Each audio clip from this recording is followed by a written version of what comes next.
Aujourd'hui, on va faire le montage de la Dark Cahill. Fait que je débute avec un hameçon numéro 12. Je peux pas vous dire de quelle marque ça vient parce que c'est un fond de sac que j'avais. Fait que c'est un hameçon de 12 à mouche sèche. Je vais venir prendre un fil de couleur noire 8-0 de chez Uni. Je vais me débuter à l'avant de ma mouche, puis j'irai pas trop loin. On commence par poser l'aile de notre mouche. C'est rare qu'on commence comme ça, mais cette mouche-là est spéciale, on commence de même. Fait que je vais venir poser une plume de flan de malheur de couleur thym. Je viens la positionner pour que ça pointe vers le bas. Je viens la pincer. Je viens l'attacher beaucoup trop longue de ce que je veux. Je viens faire 2 ou 3 tours. Par la suite, je vais venir tirer la bonne longueur que je veux. Ce qui est environ la longueur de notre corps.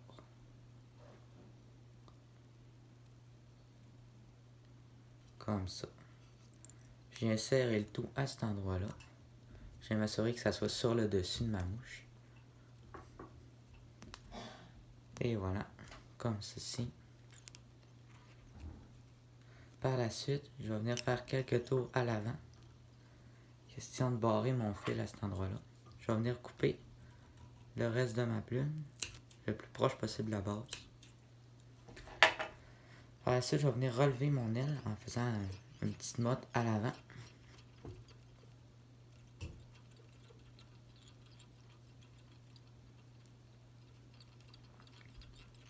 Si je vois on voit que je me suis gardé beaucoup d'espace à l'avant, c'est parce qu'à la fin, on va venir s'enrouler à queue. Puis c'est comme l'aile dans le milieu. Fait que là, on va prendre notre aile, on va la séparer en 2 morceaux égaux. On va séparer les fibres. Puis je vais venir faire des 8 entre les deux. Question de venir séparer les ailes.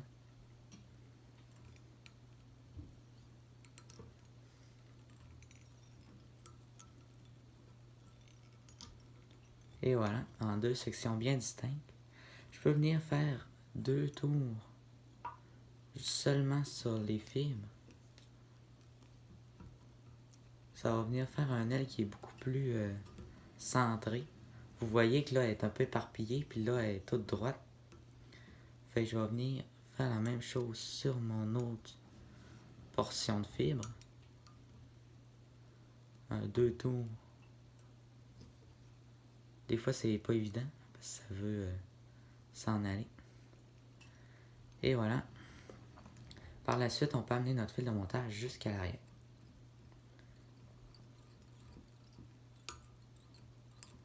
Fait que là, on a nos 2 belles ailes en flanc de malheur. Par la suite, pour la queue de notre mouche, on va venir prendre un soft tackle de couleur brun. Fait que je vais venir relever les fibres. Je vais venir pincer par la pointe pour que toutes mes pointes soient égales. Fait que je viens m'en prendre une petite pincée. Comme ça. Là, mes pointes sont bien égales. Je peux venir ôter les trop courtes ou bien les autres si j'avais mal pincé. Je viens m'en mettre une petite quantité. Je vais m'en prendre un petit peu moins. C'est pas une mouche qui a une très grosse queue.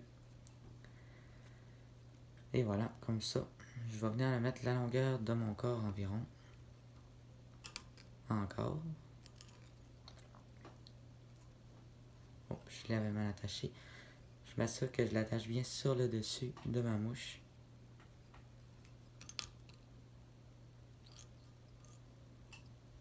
Comme ça.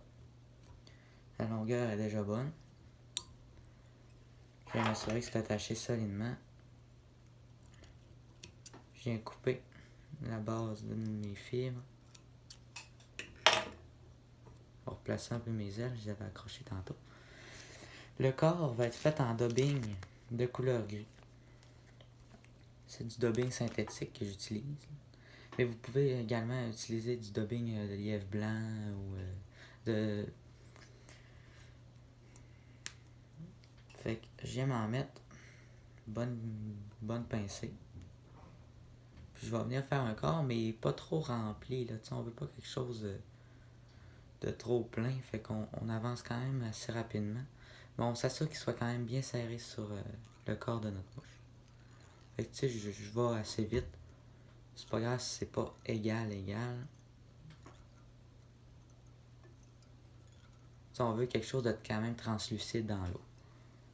C'est qu'on va voir quasiment notre fil noir à travers.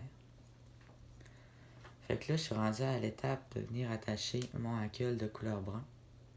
Je vais venir l'attacher par la base.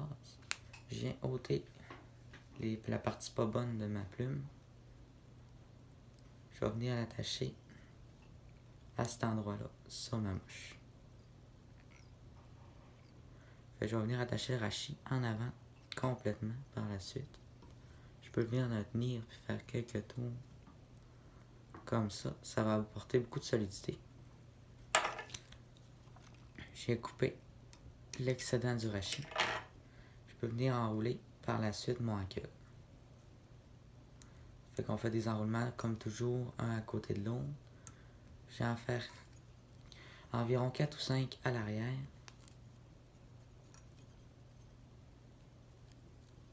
Et voilà. Par la suite, je vais en faire à l'avant. C'est une mouche sèche, fait qu'on veut quand même que ça soit le plus parallèle possible pour que ça donne la flottabilité à notre mouche. Bon, j'avais mal enroulé. Je vais venir me redécoller.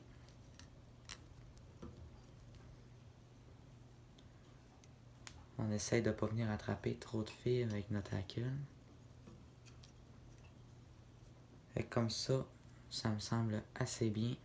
Un dernier petit tour. Me rendre à l'avant. Hop. Je suis venu casser mon hackle. C'est pas grave, je vais venir le détacher.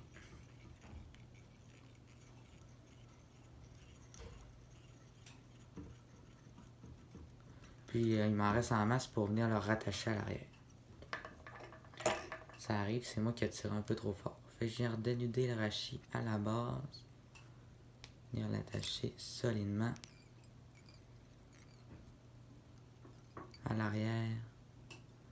Et à l'avant. Comme ceci. Je viens faire encore 4 ou 5 tours à l'arrière.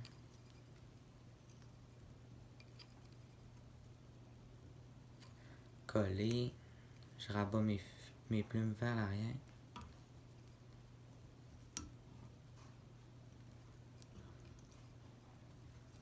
Faire 3-4 tours à l'avant. Et voilà. J'ai attaché ça solidement.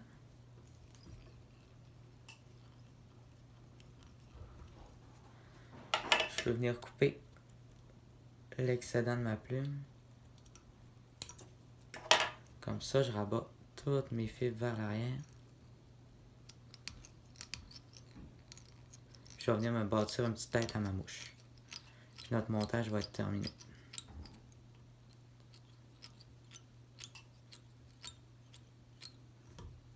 Comme ça, une petite tête. Je vais faire un nœud de finition.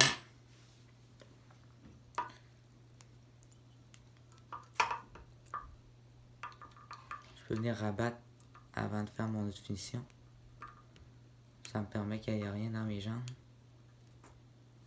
Et voilà.